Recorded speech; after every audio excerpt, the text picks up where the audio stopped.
Welcome everyone, AdamTheWoo here. It's my second channel, daily vlog channel. Oh man, that tastes good. It's the Thedailywoo. I got my Polar Pop, which is kind of reminiscent of my days here in St. Cloud, Florida, which is where I am currently right now. I'm heading up to Disney World to activate my new annual pass. They do not do renewals on the premium passport coast to coast Walt Disney World and Disneyland. The 4 parks here and the 2 parks at Disneyland, which I have had since last year, and it expired Wednesday night. I had to get a new one, and even though I have the card, I have to activate it. I'm getting very excited because I am very bewildered by this whole confusion of the annual pass conundrum. But I have the pass. It's in my wallet right here. It's in my wallet that is held together with stickers and goodness, and I am going up today to activate that and do some insane park hopping today. I'm going to go to Magic Kingdom. I'm going to go to Epcot. I'm going to go to MGM Studios. Hopefully buy some Epcot merchandise and stuff. Yesterday, I went on the Tom and Dan show, which will be airing on Real Radio 104.1 in Orlando tonight.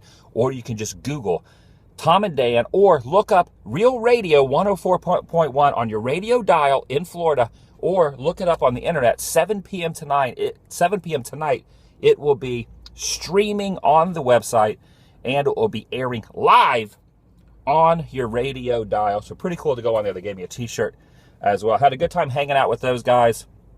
I want to talk about a memory. Let's go back, actually, before we talk about the memory, let's talk about the Disney World Disneyland Pass.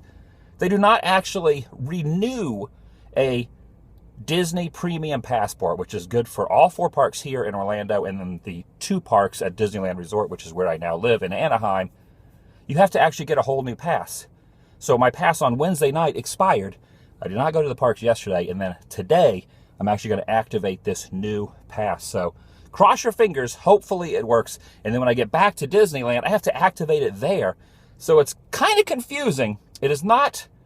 I realized this when I spent an hour at the ticket booth discussing with the cast member how the ins and outs of all of it, whether my Magic Band would work anymore. I have to reconnect my Magic Band. I have my Mickey Magic Band here from Steamboat Willie. I have to reconnect my Photo Pass. So there's a little bit of difficulty, but I think all that will be clarified today. So I will actually technically have 2 annual passes. One of them is deactivated, but I will still have an annual pass, which is kind of bizarre. And then I'll have the new one that I will start using, which kind of looks like a credit card. It doesn't have the characters on it like the regular annual passes do. It's kind of a weird looking annual pass. Let's talk about memories. Let's talk about my past. These vlogs in this last week, even though I've been here in Florida, and I have been going to the Disney parks quite a bit, I've been trying to lay low and not post too much Disney content on the vlog channel because I like to mix it up. The whole goal of these vlogs is to bring you insight into my life as well as show you random, wonderful things, whether it be movie locations, whether it be abandoned places, whether it be memories in my life, whether it be theme parks, whether it be Disney, Universal, anything. Today's vlog is going to be a memory of my young adult life. I've always loved movies. I've always been a fan of 80s movies, back from Pee-wee's Big Adventure and Back to the Future. All the John Hughes classics.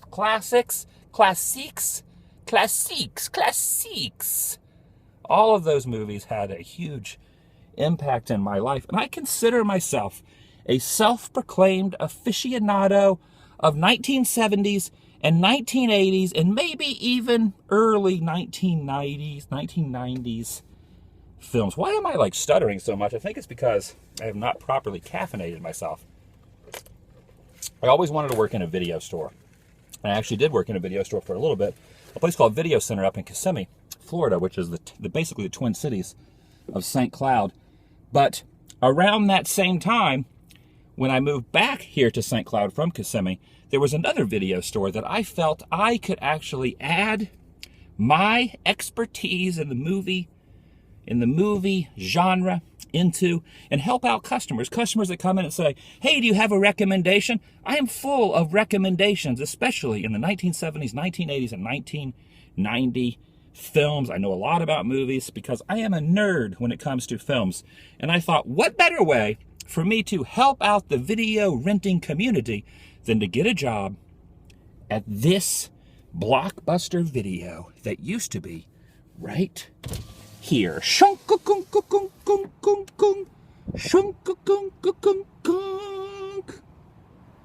As you can see, the building is now completely abandoned. Actually, let's get out of the car.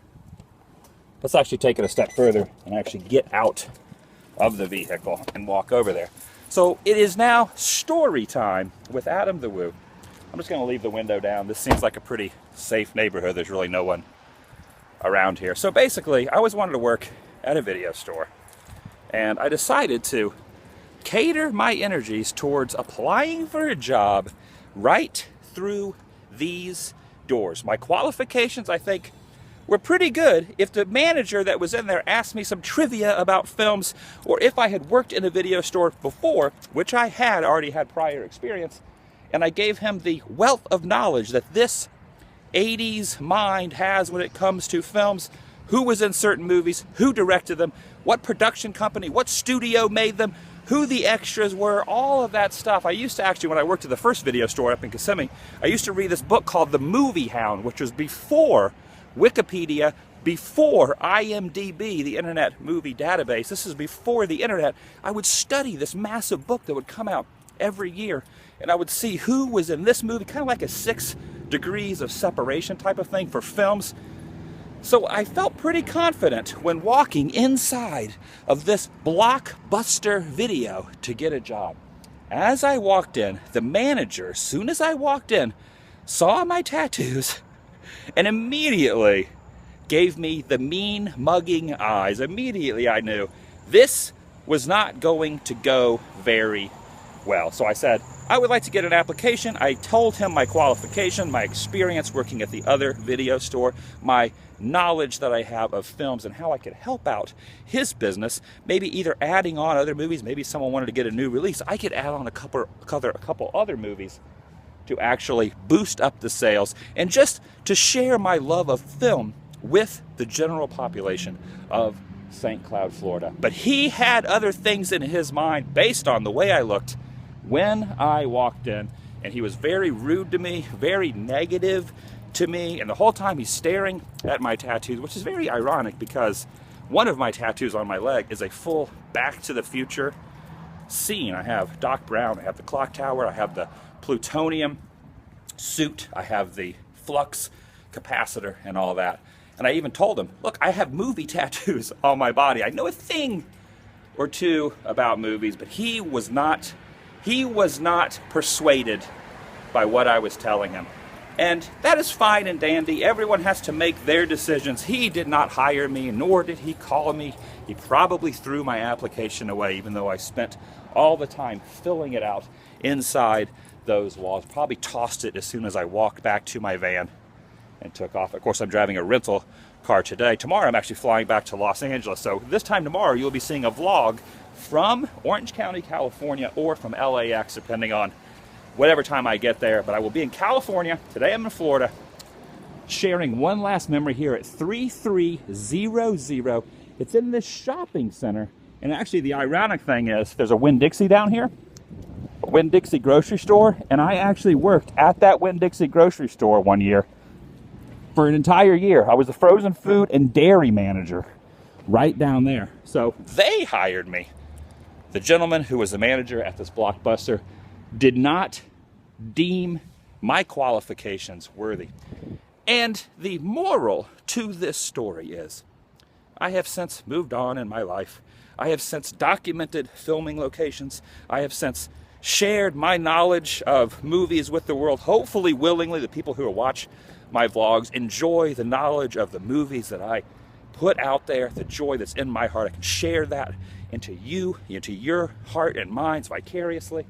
The moral to the story is, I'm still moving forward. I'm still experiencing my love of movies by going to filming locations, documenting all that, and Blockbuster Video has seen a different fate. Blockbuster Video is no more. So you never know the way the tide will turn. Sir, I'm talking about the gentleman who was behind these doors, who did not give me a chance to work in his fine establishment. Now he does not work in this fine establishment. So you never know. Do not judge people by their appearance when they walk in. At least give them the time of day to actually communicate and actually have a conversation with them instead of immediately making your decision, not hearing what they say, not caring. So that's basically the moral of this story. Wanted to share this interesting little story here at this former Blockbuster video. Let's actually get a look inside the windows right here. The old Blockbuster video. And it looks like it actually became a movie gallery after. This has probably been 10 years ago, but you can see the sign. It says movie gallery. So actually, after Blockbuster closed, it became a movie gallery as well.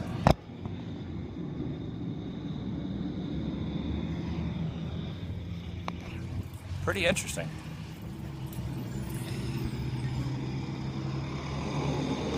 It's crazy to think how many different video stores have come and gone all over the country. It's weird because there is actually a movie store near where I live and near Anaheim, Orange County, California. And I wonder how long that's going to still be there. And then where my sister lives in Indiana, there's actually a video store there that still rents DVDs. Very bizarre because Redbox has taken over. Redbox has been very smart. They realize that people only want new releases, so they just put the new releases, 10 or 15 new releases in a box, and that has pretty much destroyed the video renting community. This former Blockbuster video that then became a movie gallery, and then that closed afterwards. Thank you for joining Storytime. Today is free shipping on AdamTheWoo.Spreadshirt.com. I do not remember what the coupon code is, but just go to Spreadshirt.com. The coupon code will be at the top. Absolutely free shipping. You can just buy 1 shirt, 2 shirt, 13 shirts, baker's dozen, if you will. Heck it, get yourself an Adam the Woo shirt. Help fuel the Woo to fuel rental cars, fuel my van, flights, all that stuff. All of these videos are pretty much made possible by the Spreadshirt and your guys' help and support. And I really appreciate the support. Thanks for enduring my memories. What do you guys think of this vlog? Do you guys like vlogs like this more or less than the typical, hey, look at this weird thing, or let's go to this theme park or movie locations? Do you like vlogs that are from the heart, a little bit more about my life, or a little bit less? Leave some comments down below. I will see you guys tomorrow. Follow me on Periscope, Instagram, Twitter. I'll be posting a lot of stuff from Walt Disney World today if you want to follow me on there. You can always get a hold of me on there if you want. I'll see you guys later. Remember the Spreadshirt deal. And remember what I said about never judge a book by its cover. And if you do judge a book by its cover, at least have a conversation with said book. Do not shun them away. Do not shun them. Do not shun them. Do not put your hand in their face and say, be gone. Be gone. Do not be a be-goner. Be a be non-goner. What?